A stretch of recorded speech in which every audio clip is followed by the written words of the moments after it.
নমস্কার, আপনারা দেখছেন সংবাদ বাংলা ইউটিউব চ্যানেল। আপনাদের সাথে আমি স্বাগতা। শুরুতেই আপনাদের সকলকে জানাই ৭৮তম স্বাধীনতা দিবসের আন্তরিক শুভেচ্ছা। জানাবো আজকের বাছাই করা কিছু গুরুত্বপূর্ণ খবর। প্রধান সংবাদগুলি জানার আগে শুরুতেই দেখে নিন আজকের হেডলাইন।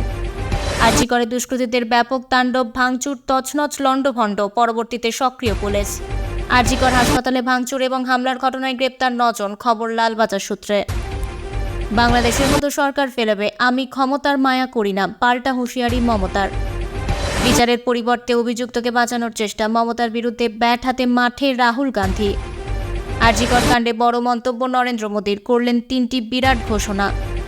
আরজি করে রাজ্যপাল, আগামীকাল বাংলা অচলের ডাক দিল এসইউসিআই। আবহাওয়ার খবর, স্বাধীনতা দিবসে ঝেঁপে বৃষ্টি, দক্ষিণবঙ্গের ৮ জেলায় ভারী বর্ষণের পূর্বাভাস। বাংলাদেশের হিন্দু সংখ্যালঘুদের নিয়ে চিন্তিত ভারতীয়রা, পড়শি দেশের পরিস্থিতিতে উদ্বেগ প্রকাশ মোদীর।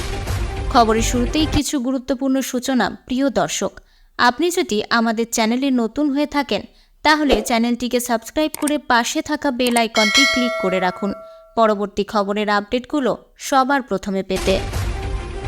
উই ওয়ান্ট জাস্টিস ইস্যুতে অভূতপূর্ব প্রতিবাদের রাতেই আরজি কর হাসপাতালের ব্যাপক ভাঙচুর চালান দুষ্কৃতীরা। পুলিশের বাধা উপেক্ষা করে ভেঙে দিল ব্যারিকেড। হাসপাতালের ভিতরে থাকা গাড়ি, প্রতিবাদীদের মঞ্চ, ছাড় পেল না পুলিশের গাড়িও। প্রতিবাদীদের রাত দখল কর্মসূচিকে ঘিরে এমনিতেই বিশাল জমায়েত হয়েছিল আরজি কর হাসপাতালের সামনে। সেই সময় বহু মানুষ আরজি কর হাসপাতালের ভিতরে ঢোকেন। ভেতর থেকে আন্দোলনকারী পড়ুয়ারা বহিরাগতদের ভিতরে প্রবেশ করতে নিষেধ করেন, কিন্তু সেই নিষেধ বহিরাগতরা শোনেননি। তারা মূল গেট ভেঙে ভেতরে ঢোকেন, ভাঙচুর চালান। এমার্জেন্সির গেটও ভেঙে ফেলার চেষ্টা চলে। হামলাকারীদের হাতে ছিল রড এবং পাথর। হামলা চালানো হয় সংবাদ মাধ্যমের উপর। কয়েকজন পুলিশ কর্মীও পরিস্থিতি নিয়ন্ত্রণ করতে গিয়ে জখম হন। দুষ্কৃতীদের ছত্রভঙ্গ করতে টিয়ার গ্যাসের শেল ফাটায় পুলিশ। লাঠিচার্জ করে হামলাকারীদের এলাকা ছাড়া করার চেষ্টা চলে। পাল্টা পাথরের আঘাতে পুলিশ কর্মীদের মাথা ফেটেছে বলেও অভিযোগ। খবর পেয়ে বিশাল পুলিশ বাহিনী হাসপাতালে পৌঁছেছে। মোতায়েন করা হয়েছে র্যাব। পাশাপাশি পুলিশ কমিশনারকেও ঘটনাস্থল পরিদর্শনের নির্দেশ দেওয়া হয়।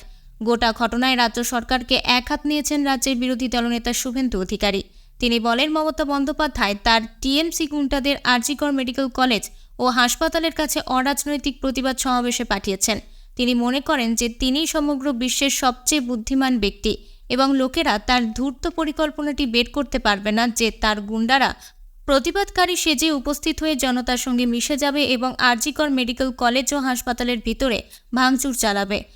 পুলিশ তাদের নিরাপদ পথ দিয়েছিল, হয় পুলিশ পালিয়ে গিয়েছিল বা অন্যদিকে তাকিয়েছিল যাতে এই লুম্পেনগুলো হাসপাতালের প্রাঙ্গণে প্রবেশ করে এবং গুরুত্বপূর্ণ প্রমাণ সম্বলিত এলাকাগুলি ধ্বংস করতে পারে, যাতে সিবিআই তদন্তে অসুবিধা হয়।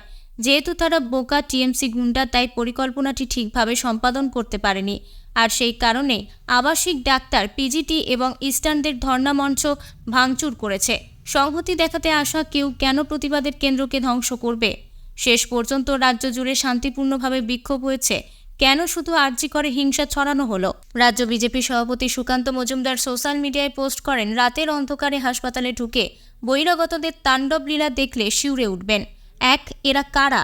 ২. চিকিৎসক পড়ুয়াদের শান্তিপূর্ণ অবস্থান মঞ্চে কিভাবে প্রবেশ করতে পারল? ৩. রাত দিন আরজি কর মেডিকেল কলেজের মূল প্রবেশদ্বারের সামনে পুলিশ মোতায়েন থাকলেও পুলিশ কেন ব্যবস্থা নিল না? ৪. প্রশাসনের সামনে এই তাণ্ডবলীলা চললেও প্রশাসন নিশ্চুপ কেন? ৫. তথ্য প্রমাণ লোপাট করেও শান্তি নেই। নিরীহ ছাত্রছাত্রীদের ওপর এই অকথ্য নির্যাতন আবার কেন সংগঠিত হলো? এর জবাব পুলিশ মন্ত্রীকে দিতে হবে। কিসের এত ভয় মাননীয়ার? এ কোন বিভীষিকাময় রাজ্যে বাস করছি আমরা? সাধারণ মানুষের নিরাপত্তা না নিশ্চিত করতে পারলে এই মুহূর্তে পদত্যাগ করুন মুখ্যমন্ত্রী। পাল্টা তৃণমূল নেতা অভিষেক বন্দ্যোপাধ্যায় সোশ্যাল মিডিয়ায় পোস্ট করেছেন, আজ রাতে আরজি করে গুন্ডামি ও ভাঙচুর সব গ্রহণযোগ্য সীমা অতিক্রম করেছে। একজন জনপ্রতিনিধি হিসেবে আমি এই মাত্র @CP কলকাতার সঙ্গে কথা বলেছি। আজকের হিংসার জন্য দায়ী প্রত্যেক ব্যক্তিকে শনাক্ত করা, জবাবদিহি করা এবং পরবর্তী 24 ঘন্টার মধ্যে তাদের রাজনৈতিক সংশ্লিষ্টতা নির্বিশেষে আইনের মুখোমুখি করার নিশ্চিত করার আহ্বান জানিয়েছি। আন্দোলনরত চিকিৎসকদের দাবি ন্যায্য। সরকারের কাছ থেকে এটাই তাদের ন্যূনতম আশা করা উচিত। তাদের নিরাপত্তাকে অগ্রাধিকার দিতে হবে।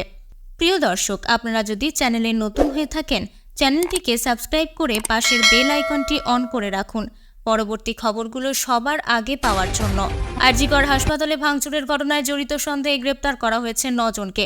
বৃহস্পতিবার লালবাজারের একটি সূত্র মারফত এমনই জানা গিয়েছে। তবে সরকারিভাবে এই বিষয়ে কিছু জানায়নি কলকাতা পুলিশ। বুধবার মধ্যরাতে চিকিৎসককে ধর্ষণ ও খুনের ঘটনার প্রতিবাদে মেয়েদের রাত দখল শীর্ষক কর্মসূচি চলছিল। সেই সময়ই আর.জি. কর হাসপাতালে জরুরি বিভাগের গেট ভেঙে ভিতরে ঢুকে তাণ্ডব চালান এক দল ব্যক্তি। তছনছ করা হয় হাসপাতালের জরুরি বিভাগের টিকিট কাউন্টার, HCCU, CCU ওষুধের স্টোর রুমও। হামলা চালানো হয় হাসপাতালের বাইরের চত্বরেও। ভাঙচুর করা হয় আর.জি. করের পুলিশ ফাঁড়ি। এমনকি চিকিৎসককে ধর্ষণ ও খুনে দোষীদের শাস্তির দাবিতে আন্দোলনকারী পড়ুয়াদের মঞ্চ। পাশাপাশি পুলিশের গাড়ি ভাঙচুর এবং পুলিশ কর্মীদের উপর হামলাও চালানো হয়। কিন্তু যারা হামলা চালালেন তারা কারা, বৃহস্পতিবার দুপুর পর্যন্ত তা স্পষ্ট নয়। বুধবার মধ্যরাতে আর.জি. কর হাসপাতালে হামলার ঘটনায় অভিযুক্ত কয়েকজনের ছবি প্রকাশ করে বৃহস্পতিবার সকালে সন্ধান চাই বিজ্ঞপ্তি দেয় কলকাতা পুলিশ। কলকাতা পুলিশের সমাজ মাধ্যমের পাতায় ওই অশান্তির ঘটনার 50টিরও বেশি ছবি প্রকাশ করা হয়েছে। তাতে বেশ কয়েকজন পুরুষ ও মহিলাকে লাল গোল দাগে চিহ্নিত করে তাদের সন্ধান চালায় পুলিশ। সমাজ মাধ্যমে ওই পোস্টে লেখা হয়, সন্ধান চাই। নিচের ছবিতে যাদের চেহারা চিহ্নিত করা হয়েছে তাদের সন্ধান জানা থাকলে অনুরোধ জানান আমাদের, সরাসরি বা আপনার সংশ্লিষ্ট থানার মাধ্যমে। তারই সঙ্গে ইংরেজিতে লেখা বার্তা। যে কেউ নিচের ছবিতে লাল রঙে বৃত্তাকার ব্যক্তিদের শনাক্ত করতে সাহায্য করতে পারেন। সরাসরি আমাদের কাছে বা আপনার স্থানীয় থানার মাধ্যমে তা করার অনুরোধ করা হচ্ছে। ওই বিজ্ঞপ্তি প্রকাশের কয়েক ঘন্টার মধ্যেই লালবাজারের একটি সূত্রের তরফে 9 জনকে গ্রেপ্তারের খবর জানা যায়। প্রিয় দর্শক, আপনাদেরকে 78তম স্বাধীনতা দিবসের অনেক শুভেচ্ছা। আপনারা কোন জেলা থেকে ভিডিওগুলো দেখছেন কমেন্টের মাধ্যমে জানাবেন এবং নিয়মিত ভিডিওগুলো দেখার জন্য চ্যানেলটিকে সাবস্ক্রাইব করে রাখবেন। গোটা দেশের নজর এখন বাংলার দিকেই। আর.জি. করের তরুণীর নৃশংস হত্যার ঘটনাকে কেন্দ্র করে উত্তাল গোটা বাংলা। এই পরিস্থিতিতে বিচারের দাবিতে প্রতিবাদে সরব হয়েছেন রাজ্যবাসী। আন্দোলন করতে রাস্তায় নামছেন কাতারে কাতারে মানুষ। দলে দলে যোগ দিচ্ছেন নিতান্ত সাধারণ মানুষ থেকে শুরু করে চিকিৎসক, ছাত্রছাত্রী। বাংলাদেশের মতো সরকার ফেলার প্রসঙ্গে ক্ষোভ মমতা বন্দ্যোপাধ্যায়ের। ইতিমধ্যেই গতকাল 14ই আগস্ট কলকাতার রাস্তায় রাত দখলে নেমে এক ইতিহাস রচনা করেছেন বাংলার মেয়েরা, যা দেখেই ইতিমধ্যে এই আন্দোলনের সাথে অনেকেরই তুলনা টানতে শুরু করেছেন বাংলাদেশের শেখ হাসিনা সরকার বিরোধী আন্দোলনের। এমনকি সুযোগের সদ্ব্যবহার করে অনেক বিরোধী দলের নেতারা বাংলাদেশের আদলেও তৈরি করতে শুরু করেছে স্লোগান। একইভাবে প্রচার চালানো হচ্ছে সংবাদ মাধ্যমেও। এই অস্থির পরিস্থিতিতে স্বাধীনতা দিবসের প্রাক্কালে মুখ্যমন্ত্রী মমতা বন্দ্যোপাধ্যায়ের কথাতেও উঠে আসলো সেই একই প্রসঙ্গ। বুধবার বেহালায় প্রাক স্বাধীনতা দিবসের অনুষ্ঠানে গিয়ে আর.জি. করকে কেন্দ্র করে রাজ্য জুড়ে গড়ে ওঠা প্রতিবাদ আন্দোলন প্রসঙ্গে গলা উঁচিয়ে মমতা বলেছেন, অনেকে ভাবছেন বাংলাদেশের মতো এখানেও সরকার ফেলে দেবে। আমি ক্ষমতার মায়া করি না। এরপরেই রাজ্যের বিরোধীদের বিরুদ্ধেও ক্ষোভ উগরে দিয়ে এদিন মুখ্যমন্ত্রী স্পষ্ট বলেন, আর.জি. করের ঘটনা নিয়ে সিপিএম এবং বিজেপি রাজনীতি করছে। বাংলাদেশে একটা ঘটনা ঘটে গিয়েছে। অনেকে ভাবছেন বাংলাদেশের ঘটনা টেনে এনে এখানেও ক্ষমতা দখল করবেন। কিন্তু মনে রাখবেন, আমি ক্ষমতার মায়া করি না। যতদিন বাঁচব মানুষকে ন্যায় বিচার এনে দেব। এই ঘটনা জানার পরেও আমি পুলিশকে দিয়ে অনেক কাজ করিয়েছিলাম, কিন্তু ওরা হাইকোর্টে গেলেন। প্রসঙ্গত, আর.জি. করের ঘটনার প্রতিবাদে ইতিমধ্যেই হাইকোর্টে একাধিক জনস্বার্থ মামলা করা হয়েছিল। তারই শুনানিতে এই মামলার তদন্তভার তুলে দেওয়া হয়েছে সিবিআই এর হাতে। তবে এদিন মুখ্যমন্ত্রী দাবি করেছেন, আর.জি. করের ঘটনার বিরুদ্ধে যে প্রতিবাদ আন্দোলন চলছে তার সাথে বিশেষ রাজনৈতিক প্রোপাগান্ডা জড়িয়ে রয়েছে বলে অভিযোগ করেছেন মুখ্যমন্ত্রী। তাই কড়া হুঁশিয়ারি দিয়ে এদিন তৃণমূল সুপ্রিমো বলেছেন, যারা আন্দোলন করছেন তারা অধিকাংশই ছাত্রছাত্রী নন। রাজনৈতিক দল এটা পরিকল্পিতভাবে করছে। ভাবছে মমতাকে ক্ষমতা থেকে সরাবে। ওরা জানে না মমতার সরতে আসলে 1 সেকেন্ড সময় লাগে।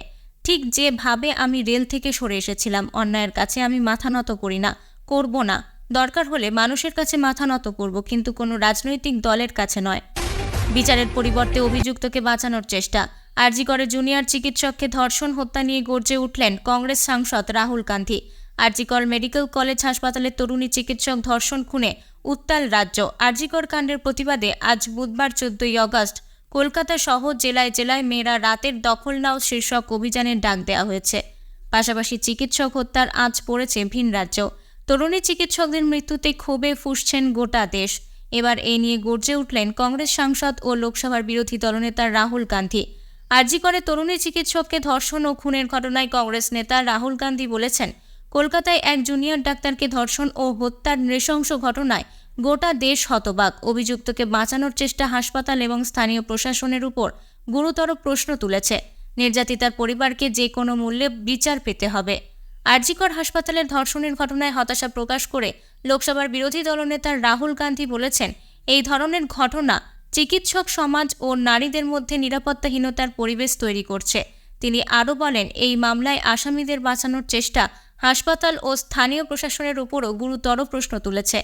কংগ্রেস নেতা Rahul Gandhi social media platform এক্সে তার দীর্ঘ পোস্টে বলেছেন, কলকাতায় এক জুনিয়র ডাক্তারকে ধর্ষণ ও হত্যার নৃশংস ঘটনায় গোটা দেশ হতবাক। শিক্ষানবিশ চিকিৎসকের বিরুদ্ধে যেভাবে নিষ্ঠুর ও অমানবিক কর্মকাণ্ডের ঘটনা সামনে আসছে, তাতে চিকিৎসক সমাজ ও নারীদের মধ্যে নিরাপত্তাহীনতার পরিবেশ বিরাজ করছে।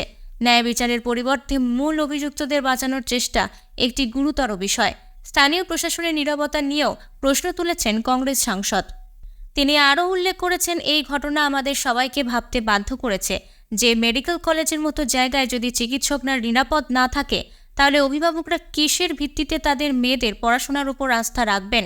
নির্ভয়া মামলার পর তৈরি হওয়া কঠোর আইনও কেন এই ধরনের অপরাধ বন্ধ করতে কেন ব্যর্থ? আমি নির্যাতিতার পরিবারের সঙ্গে আছি। দেশে ধর্ষণ ও মহিলাদের উপর ক্রমবর্ধমান ঘটনা নিয়ে হতাশা প্রকাশ করে রাহুল গান্ধী তার পোস্টে বলেছেন, হাথরাস থেকে উন্নাও এবং কাঠুয়া থেকে কলকাতা পর্যন্ত দল মত নির্বিশেষে মহিলাদের বিরুদ্ধে ক্রমবর্ধমান অপরাধের ঘটনা নিয়ে গুরুত্ব সহকারে আলোচনা করতে হবে এবং দৃঢ় পদক্ষেপ নিতে হবে। তিনি বলেন, এই চরম খারাপ সময় আমি নিহতের পরিবারের পাশে আছি। তাদের প্রতিটি পরিস্থিতিতে ন্যায় বিচার পাওয়া উচিত এবং দোষীদের এমন শাস্তি হওয়া উচিত যা সমাজে একটি দৃষ্টান্ত স্থাপন করতে পারে। স্বাধীনতা দিবসের সকালে প্রত্যেকবারের মতো এবারও লালকেল্লা থেকে জাতীয় পতাকা উত্তোলন করলেন প্রধানমন্ত্রী নরেন্দ্র মোদী। এদিন সকাল 7:30টার কিছু আগে লালকেল্লা পৌঁছান পিএম। সঙ্গে ছিলেন প্রতিরক্ষামন্ত্রী রাজনাথ সিং এবং 3 বাহিনীর প্রধানরা। জাতীয় পতাকা উত্তোলনের পরেই জাতির উদ্দেশ্যে ভাষণ দেন তিনি। প্রতিরক্ষা, স্পেস সেক্টর, চিকিৎসা ক্ষেত্র নিয়ে বড় ঘোষণা মোদীর। প্রধানমন্ত্রী শুরুতেই বলেন, দেশের স্বাধীনতার জন্য প্রাণ দিয়েছেন, ফাঁসির মঞ্চে দাঁড়িয়েও ভারত মাতার জয়গান গাওয়া বীর শহীদদের স্মরণ করার দিন আজ।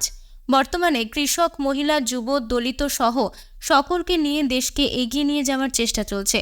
স্বাধীনতার এই পর্যায়ে পৌঁছতে পেরে আমরা সৌভাগ্যবান, বলেন তিনি। 15ই অগস্টের এই ভাষণে মোদীর মুখে শোনা যায় বিকশিত ভারত 2047-এর প্রসঙ্গ। তিনি বলেন, এটা কেবলমাত্র একটা ভাষণের শব্দ নয়, কোটি কোটি মানুষের পরামর্শ নেওয়া হয়েছে। ভারতবাসীর সংকল্প, স্বপ্নের প্রতিফলন রয়েছে এতে। শহর থেকে গ্রাম, যুবক থেকে বৃদ্ধ সকলের পরামর্শ নেওয়া হয়েছে বলে জানান প্রধানমন্ত্রী। বলেন, কেউ দেশকে ম্যানুফ্যাকচারিং হাব বানানোর পরামর্শ দিয়েছেন, কেউ আবার গ্লোবাল ইউনিভার্সিটির দাবি জানিয়েছেন। পিএম মোদী বলেন, ভারতবর্ষ শীঘ্রই 3য় বৃহত্তম অর্থনীতিতে পরিণত হবে। স্বচ্ছতার অভিযান চালানোর পাশাপাশি 18,000 গ্রাম, 1.5 কোটি বাড়িতে বিদ্যুৎ পৌঁছে দেওয়া হয়েছে। সেই সঙ্গেই 3 কোটি পরিবারে জলের বন্দোবস্ত করা হয়েছে। আমরা আত্মনির্ভরতার জন্য কাজ করছি। গোটা বিশ্ব ফিনটেক নিয়ে ভারতবর্ষের কাছে জানতে চায়, এতে গর্ব হয়। আর.জি. কর কাণ্ড নিয়ে বর্তমানে উত্তাল দেশের চিকিৎসা মহল। স্বাধীনতা দিবসের মোদীর ভাষণে উঠে এলো নারী সুরক্ষার প্রসঙ্গ। সেই সঙ্গেই চিকিৎসা ক্ষেত্রে বড় ঘোষণা করলেন তিনি। প্রধানমন্ত্রী বলেন, আমরা ঠিক করেছি, আগামী 5 বছরে চিকিৎসা ক্ষেত্রে 75,000 আসন বৃদ্ধি করা হবে। সরাসরি আর.জি. করের নাম না নিয়েই এদিন নারী নির্যাতন নিয়ে মুখ খোলেন প্রধানমন্ত্রী। মোদী বলেন, নারীদের ওপর নির্যাতন করা হচ্ছে। সরকারের বিষয়টি গুরুত্ব সহকারে বিচার করা উচিত, তদন্ত করা উচিত। গোটা দেশের ক্ষোভের আঁচ ছড়িয়ে পড়েছে। দ্রুত শাস্তির বন্দোবস্ত করতে হবে, যাতে অপরাধীদের মনে ভয়ের সঞ্চার হয়। দেশ, সমাজ, রাজ্য সরকারগুলিকেও এটি গুরুত্বপূর্ণ সহকারে নিতে হবে, বলেন তিনি। আর.জি. করের রাজ্যপাল, চিকিৎসক পড়ুয়াদের সঙ্গে কথা বলছেন তিনি। আর.জি. কর ভাঙচুর কাণ্ডে মুখ্যমন্ত্রীর পদত্যাগের দাবি জানিয়েছেন বিজেপি নেতৃত্ব। পাশাপাশি আগামীকাল থেকে লাগাতার আন্দোলনের ডাক দেওয়া হয়েছে। গতকাল মধ্যরাতে আর.জি. কর ভাঙচুর কাণ্ডের পর আজ দুপুরে হাসপাতালে আসেন রাজ্যপাল সিভি আনন্দ বোস। কথা বললেন ধর্ণা মঞ্চে থাকা আন্দোলনকারী চিকিৎসক পড়ুয়াদের সঙ্গে। তরুণী চিকিৎসক ধর্ষণ খুনের ঘটনায় আন্দোলনরত পড়ুয়াদের পাশে থাকার বার্তা দেওয়ার পাশাপাশি দেয়া হয় ন্যায় বিচারের আশ্বাসও। ঘুরে দেখেন সেমিনার রুমের আশেপাশের এলাকা। 18টি বিভাগে তাণ্ডব চালায় দুষ্কৃতী। মাঝরাতে মেয়েদের মিছিল চলাকালীন আর.জি. করে তাণ্ডব চালানোর উঠেছে তথ্য প্রমাণ লোপাটের অভিযোগ। প্রতিটি সিসিটিভি ক্যামেরা ভাঙচুর করা হয়, নষ্ট করা হয় জীবনদায়ী ওষুধ। গতকাল তাণ্ডবের প্রতিবাদে গর্জে উঠেছেন আর.জি. করের আন্দোলনকারী পড়ুয়া চিকিৎসকরা। আন্দোলনের মোড় ঘোরাতে এই হামলা বলে অভিযোগ করেছেন তারা। এদিকে ঘটনার জেরে আগামীকাল 12 ঘন্টার ধর্মঘটের ডাক দিয়েছেন এসইউসিআই। বৃহস্পতিবার স্বাধীনতা দিবস উদযাপন করতে প্রস্তুত হলেও দক্ষিণবঙ্গে বৃষ্টি একেবারেই থামছে না। আবহাওয়া দপ্তরের মতে আজ 15ই আগস্টেও রাজ্যে বৃষ্টির পূর্বাভাস রয়েছে। বঙ্গোপসাগর এবং তার সংলগ্ন পশ্চিমবঙ্গ উপকূলে ঘূর্ণাবর্তের প্রভাবে মৌসুমী অক্ষরেখা সক্রিয় হয়ে উঠেছে, যা বৃষ্টির সম্ভাবনা বাড়িয়েছে। হুগলি, নদিয়া, পূর্ব মেদিনীপুর, পশ্চিম মেদিনীপুর, উত্তর 24 পরগনা, দক্ষিণ 24 পরগনা এবং ঝাড়গ্রামে হালকা থেকে মাঝারি বৃষ্টিপাতের সম্ভাবনা রয়েছে। পূর্ব মেদিনীপুর, পশ্চিম মেদিনীপুর, উত্তর 24 পরগনা এবং দক্ষিণ 24 পরগনায় বজ্র বিদ্যুৎ সহ ভারী বৃষ্টি হতে পারে। আগামীকাল শুক্রবারও বৃষ্টি অব্যাহত থাকবে এবং 2 মেদিনীপুর, 2 24 পরগনা, হাওড়া, বাঁকুড়া ও ঝাড়গ্রামে ভারী বৃষ্টির সম্ভাবনা রয়েছে। আবহাওয়া দপ্তরের মতে মৌসুমী বায়ু এবং ঘূর্ণাবর্তের জোড়া প্রভাবে আগামী 17ই আগস্ট পর্যন্ত দক্ষিণবঙ্গের বেশ কিছু জেলায় ভারী থেকে অতি ভারী বৃষ্টির পূর্বাভাস রয়েছে। হুগলি, বাঁকুড়া, 2 24 পরগনা, 2 মেদিনীপুরে অতি ভারী বৃষ্টি হতে পারে। কলকাতা, হাওড়া, পুরুলিয়া এবং অন্যান্য এলাকাতেও ভারী বৃষ্টির সম্ভাবনা রয়েছে। উত্তরবঙ্গেও আগামী শুক্রবার পর্যন্ত হালকা থেকে মাঝারি বৃষ্টি হবে। মালদা এবং দক্ষিণ দিনাজপুরে আজ ভারী বৃষ্টির সম্ভাবনা রয়েছে।